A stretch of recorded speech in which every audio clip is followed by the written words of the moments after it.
Amém, gente? Evangelho de João, capítulo 1, verso 29. Evangelho de João, capítulo 1, verso 29.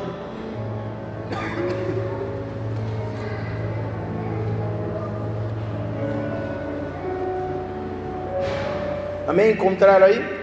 Evangelho de João, capítulo 1, verso 29. Não?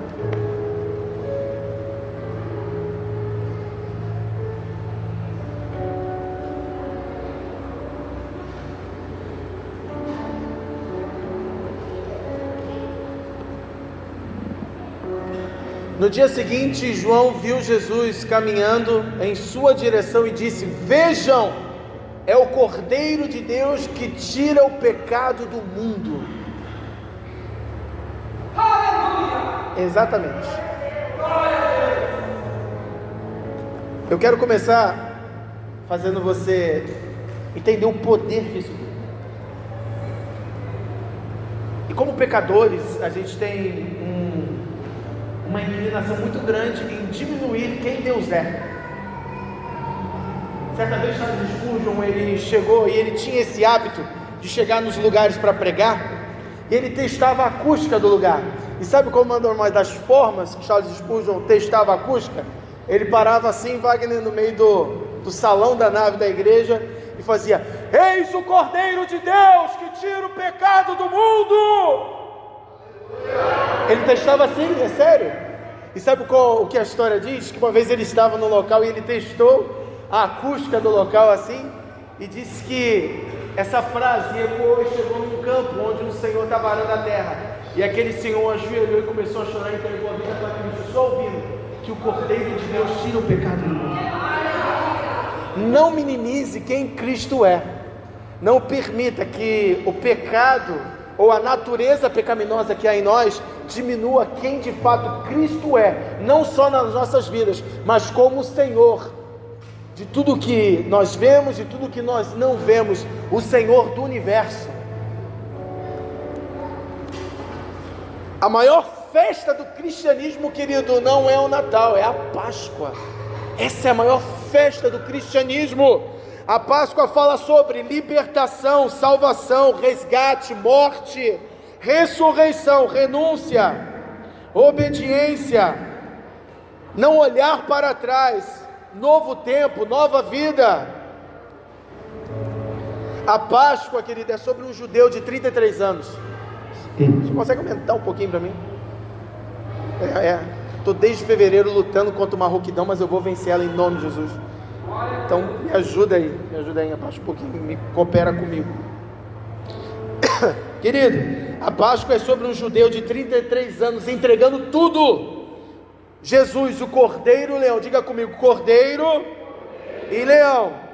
Por que isso, querido? Porque exatamente nesta ordem, antes de ser leão, ele foi cordeiro. Devemos começar por esse caminho, pois se não virmos Jesus como cordeiro, não podemos entender porque Jesus é o cordeiro. O pecado leva a humanidade por caminhos que ela nunca imaginaria que poderia andar, e essa caminhada com o pecado nos leva à direção e à escravidão. Abra comigo em Gênesis capítulo 15, verso 13 e 14. Eu tenho o hábito de escrever o meu sermão e ler ele, por isso que eu prego desse jeito. Então eu escrevo todo o meu sermão e leio ele. Amém? Gênesis capítulo 15, verso 13 e 14.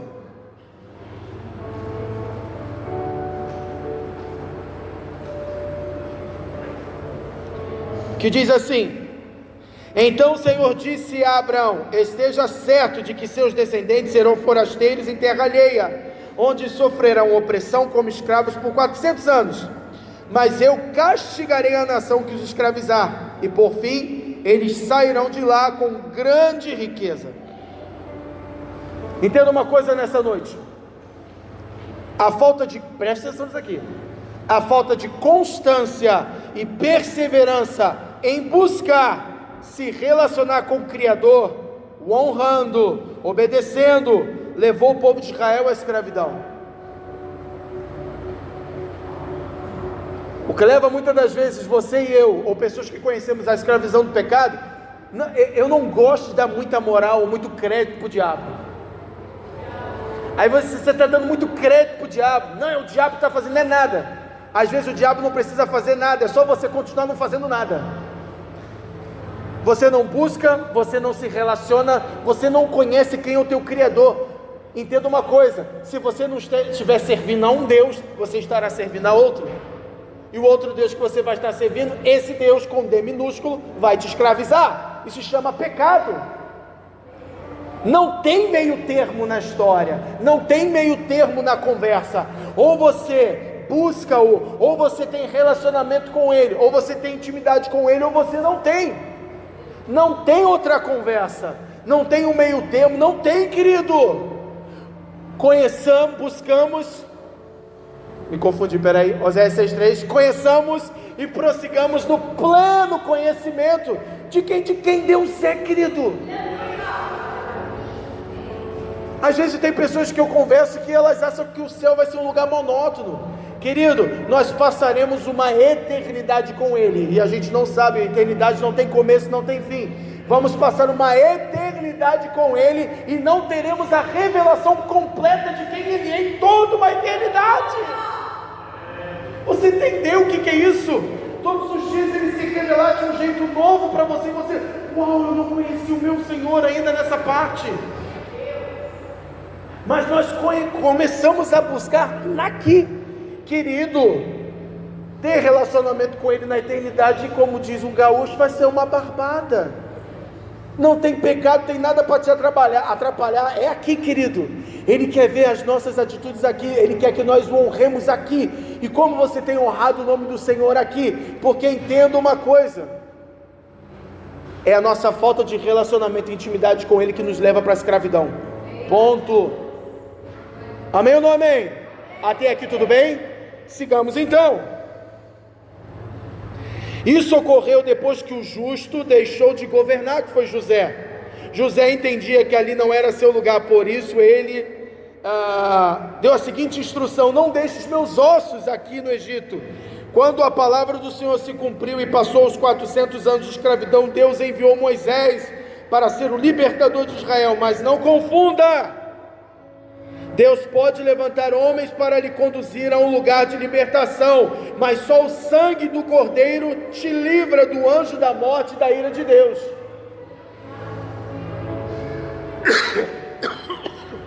Pare de usar pessoas como muleta espiritual.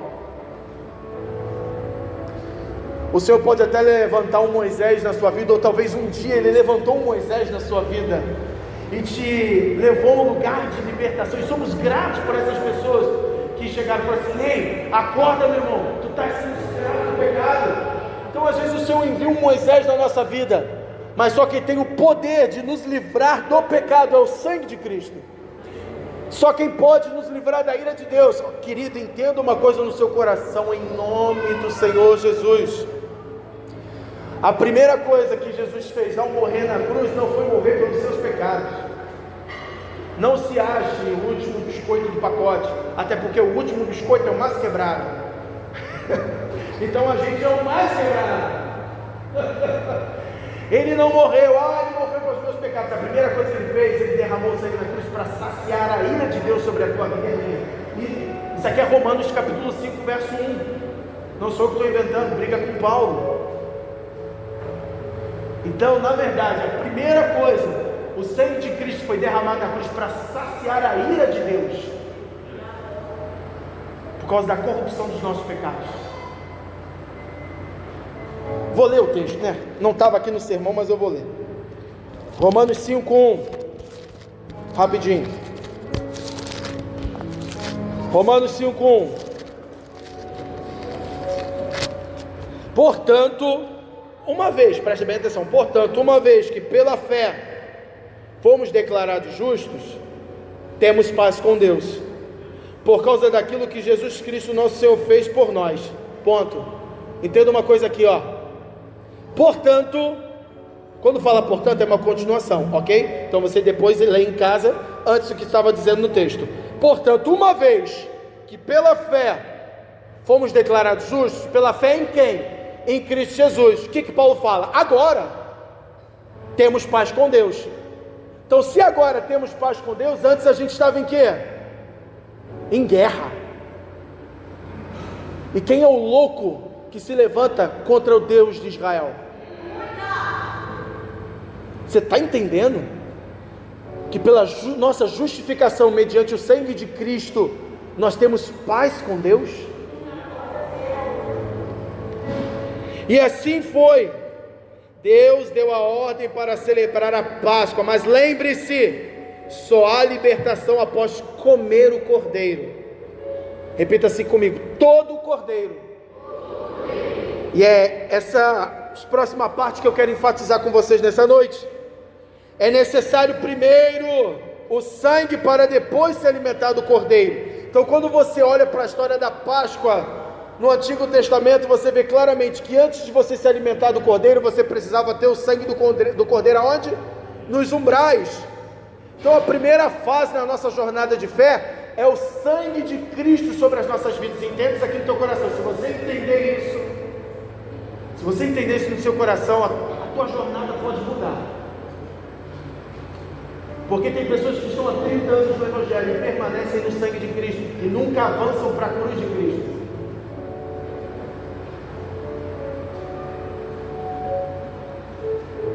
E eu me lembro de eu ter falado isso aqui.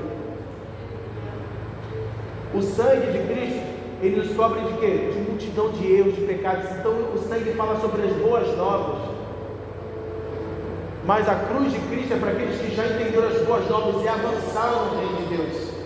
Porque o sangue nos cobre do pecado, mas a cruz nos liberta de quem nós somos. Você entende isso? E tem muita gente que não quer ser liberta de quem é, e vive permanecendo só no sangue, no sangue, no sangue. E quando o Senhor quer introduzir a cruz na nossa vida, a gente não dói demais. Tem que mudar, dói. Tem que ser parecido com Cristo. Não dá. E passamos uma vida inteira na igreja colocando culpa no diabo, colocando culpa no pastor, colocando culpa não sei aonde, e na verdade é você que não está pegando a tua cruz e seguindo ele.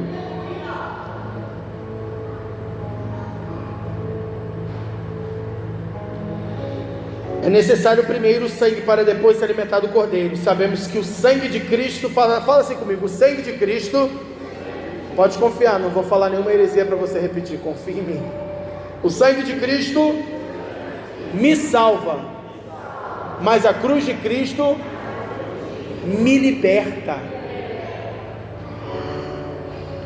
O sangue foi passado nos umbrais das portas, identificando a casa marcada pelo sangue do cordeiro. Isso aí você encontra em Êxodo capítulo 12, verso 7.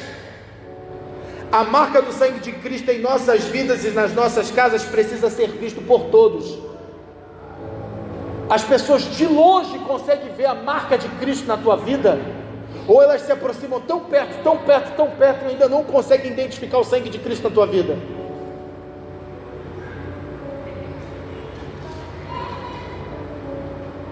Gente, eu não pedi para pregar. Eu tenho 40 anos de vida, faço 41 em maio. O pastor Henrique está aqui, sou filho dele há 41 anos. Eu nunca pedi para pregar na minha vida. Já pedi para o senhor para pregar? Nunca, pai, me dá uma. Nunca pedi. Eu nunca pedi. Então assim, se essa mensagem está sendo assim, não é culpa minha, coloca a culpa nele, tá? Eu só estou pregando. Não fica bravo comigo, me ame. As pessoas conseguem ver o sangue de Cristo na tua vida ou na tua casa de longe, ou mais uma vez, elas chegam tão perto, tão perto, tão perto, que não conseguem ver uma gota do sangue dele.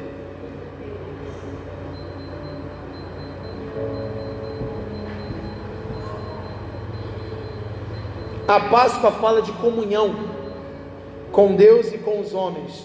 A Páscoa fala sobre se relacionar e compartilhar. Deus deu uma ordem muito clara em Êxodo 12, 8 e 9. A carne do cordeiro pascual devia ser assada ao fogo e comida por toda a família. Estão comigo? Estão comigo? Amém. O fogo é um símbolo do juízo de Deus que recaiu sobre Yeshua. ao sofrer em nosso lugar a culpa de todos os nossos pecados. Ele mesmo se identificou como sendo esse Cordeiro Pascual, ao ordenar que sua carne fosse comida e seu sangue fosse bebido, conforme Mateus 26, versos 26 ao 28. Mas aqui se destaca a diferença entre o sangue do Cordeiro Pascual, capaz de livrar temporariamente do anjo da morte, e o sangue do Cordeiro de Deus, que é bebido para nos livrar da morte eterna. Essa é a hora que você falava amém, mas eu vou repetir, tá? Você digerir e entender. No Antigo Testamento, o sangue do Cordeiro, que o Senhor mandou matar um ano, toda ali aquela descrição, ele livrava do homem da morte, do anjo da morte temporariamente, mas o sangue do Cordeiro de Deus nos livra da morte eterna. Não minimize quem Deus é, celebre isso, se alegre, que o seu coração rejubile de alegria em saber: o sangue dele está na minha vida, na minha casa, e por isso eu sou livre eternamente. A liberdade está em mim eternamente, porque o Cordeiro de Deus tira o pecado do mundo.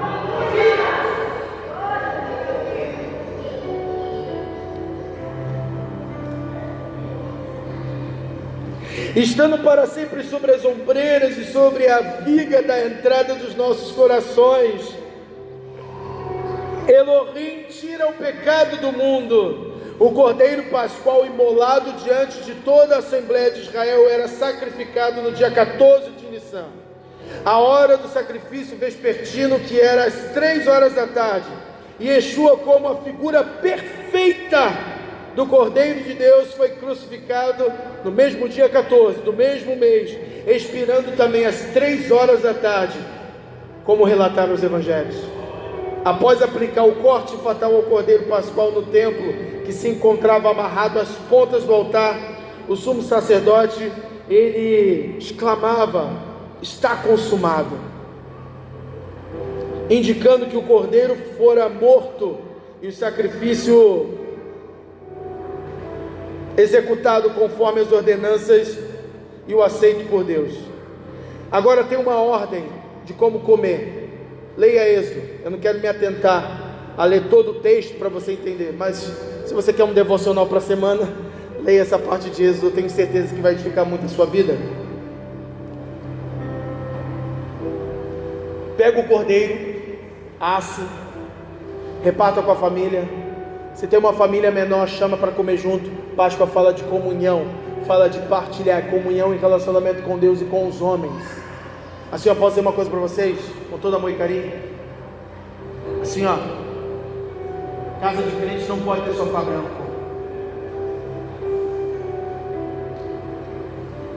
Porque somos um povo que se relaciona. Não ache que relacionamento com Deus, ou relacionamento com os irmãos em Cristo, é o que a gente faz no final do culto. No final do culto você se despede, você fala: oi, tudo bem, como vai? Tenha uma ótima semana, que Deus abençoe, você troca 2 dedos de prosa. Mas relacionamento é quando você vai conquistando aos poucos, você vai comendo sal com aquela pessoa, ao ponto de você chegar na casa da pessoa e abrir a geladeira dela.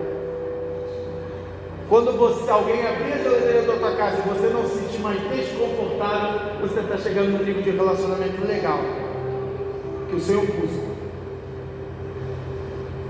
Porque se não conseguimos ter um relacionamento com quem nós estamos vendo, você acha que nós conseguimos ter um relacionamento com aquele que não vemos?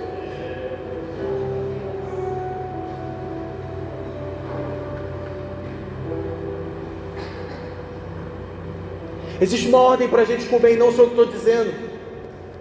Moisés aqui diz no Êxodo, aqui querido, a cabeça, as pernas e as vísceras. Era preciso comer a cabeça, as pernas e as vísceras. Repita comigo: cabeça, pernas e vísceras. Até aqui tudo bem? Vamos lá. E o que significa isso para nós? O que tem, querido, de atraente ou suculento nessas partes do cordeiro? Aos olhos humanos nada, querido, mas na percepção de Deus tudo. Tenta imaginar, querido, Você entra na mesa, eu vou lá, chamo uma família para ceiar comigo, e quando eu tiro o pano de cima da mesa, tem uma cabeça de cordeiro em cima da mesa. Não é tão convidativo, confere? Não é tão agradável de olhar aqueles olhos olhando. Pronto, está a mesa, a cabeça, as pernas e as vísceras. Que isso, pastor? É só isso? Não. Podia comer todo o cordeiro, mas não podia deixar de comer a cabeça, as pernas e as vísceras. E engraçado que é destacado isso no texto. Por isso eu te convido, a partir de hoje, não leia mais a Bíblia, mas aprenda a meditar nela. Rumine nela. Coma, deixa descer, volta mais um pouco, deixa descer, volta mais um pouco e rumine a palavra. Para de ler a Bíblia, você lê jornal, você lê um outdoor, a palavra nós meditamos.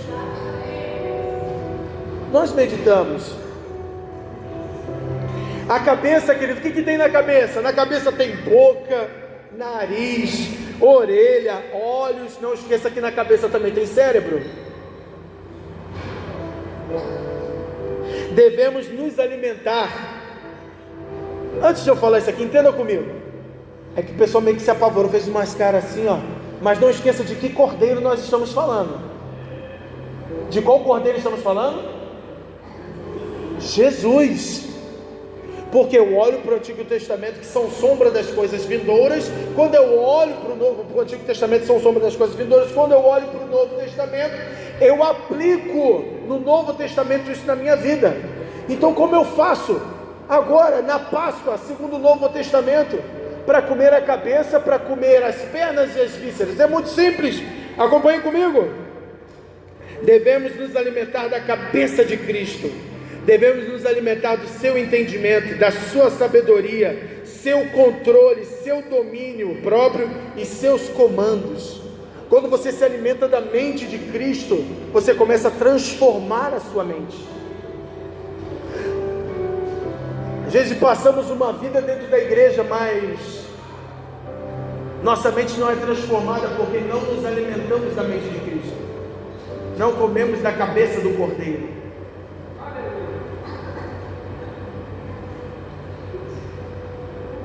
As pernas têm juntas e têm as articulações. Devemos nos alimentar das pernas de Cristo para andarmos como Ele andou. Seus pés não vacilam, autoridade e domínio. Você está entendendo isso? Eu estou tentando ser o mais claro possível para você. E chega a parte que aí a turma foge, que é a parte mais íntima de um cordeiro, que são as suas vísceras.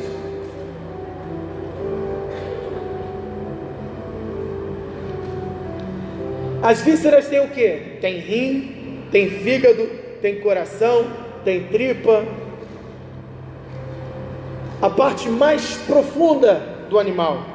Devemos nos alimentar das vísceras de Cristo, pois isso representa a intimidade, o que está dentro dele, onde pois acessam e desejam ter. O único que tem algo 100% perfeito e bom internamente para nos alimentar é Cristo. Se alimente do seu coração, que é as emoções dele, sentimentos e pureza. Se alimente do coração de Cristo, do Cordeiro, do coração do Cordeiro. Seus sentimentos, suas emoções serão transformadas, porque o Senhor não tem desejo algum de mudar algo em você, Ele quer transformar algo em você. Mudar, eu pego essa cadeira e mudo de lugar. Muitas das vezes as pessoas pensam que mudar de local ou mudar de casa vai resolver alguma coisa. Que ele não esqueça que o problema não é a casa, o problema é eu e você. E a gente vai para casa nova. Você pode mudar, fazer o que for. Olhe para si e veja se você está se alimentando da cabeça, das pernas e das vísceras, da mente de Cristo, do andar, do domínio, da autoridade dele e do que há de mais íntimo do nosso Senhor. É sobre isso.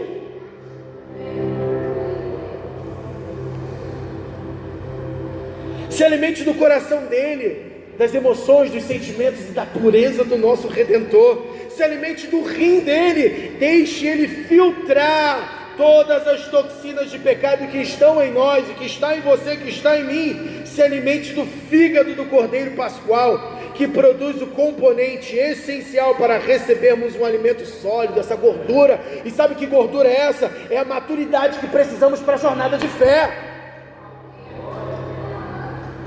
Porque você pode ter 40 anos de igreja, mas às vezes não amadureceu. Porque sabe o que é maturidade?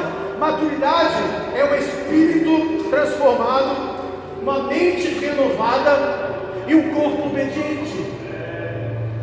Enquanto seu espírito não estiver sendo transformado, enquanto a sua alma não está sendo renovada, enquanto o seu corpo não se torna obediente, você ainda não é maduro. E a transformação do nosso espírito vem com o relacionamento com o Criador. E a partir desse relacionamento, a minha alma, as minhas emoções são colocadas em seu devido lugar. E o meu corpo começa a obedecer quem Ele é.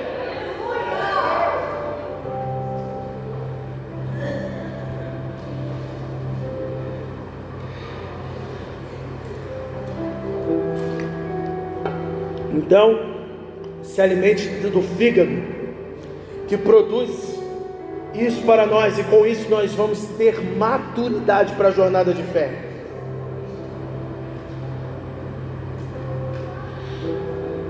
A libertação da escravidão só se torna completa quando nos alimentamos do Cordeiro e não deixamos nenhuma sobra.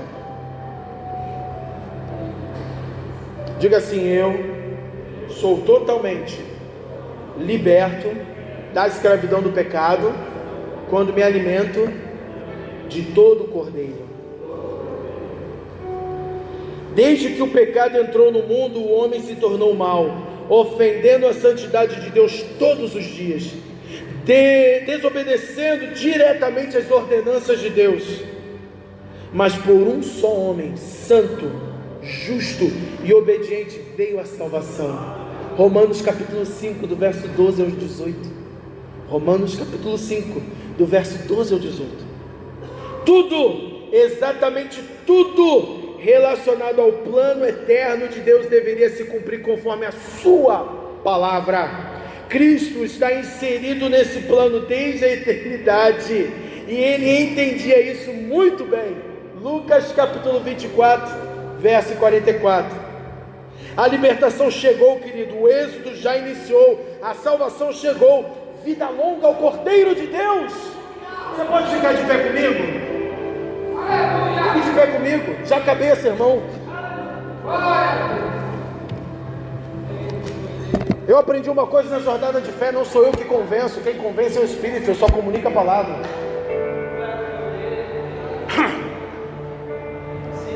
Vamos proclamar uma das maiores verdades, ou não, melhor, a verdade do universo. Diga assim comigo: eis o Cordeiro de Deus. Eu sou. Não, vamos melhorar um pouquinho, acho que a gente pode. Gente, eu não estou fazendo aqui não é nada emocional, não. A gente está proclamando uma verdade. Eu não estou fazendo nenhum apelo emotivo, não. É que vocês não me conhecem ainda, mas o Jonathan não é assim. Não. Para nós entendermos isso dentro de nós, saímos proclamando isso por onde nós fomos, a nossa vida vai imitar isso. Eis o Cordeiro de Deus que tira o pecado do mundo. As pessoas de longe vão ver o sangue na nossa vida e vão dizer: eu também quero esse sangue. Aí você vai apresentar não só o sangue, mas você, olha só, também tem a cruz, tá? Ele também. Vamos, eis o Cordeiro de Deus. Vou fazer seu microfone então, que aí vocês vêm mais forte comigo. Eis o Cordeiro de Deus, que tira o pecado do mundo. Que essa verdade venha a ser clara em você, que venha a transbordar no seu coração, que você proclame isso, que você ande no carro, abra a janela do carro, olha para uma pessoa que está na sinaleira e fala para ela: olha, eis o Cordeiro de Deus que tira o pecado da minha vida, tira o pecado da sua vida, tira o pecado do mundo. Você chega no caixa do mercado, olha para a moça, olha para o rapaz e fala assim: ó, ei, sabia que o Cordeiro de Deus tira o pecado do mundo? Precisamos abrir a boca e parar de ser egoísta e achar que o Evangelho é só para nós. Não pense que você precisa de um encargo de evangelista. Não. A gente só precisa cumprir. Ide e pregar o evangelho a toda criatura. Uma ordenança, acabou. O Senhor quer te usar exatamente como você é. O seu jeito de falar, o seu jeito de comunicar Cristo, mas precisa ser um Cristo genuíno e verdadeiro dentro de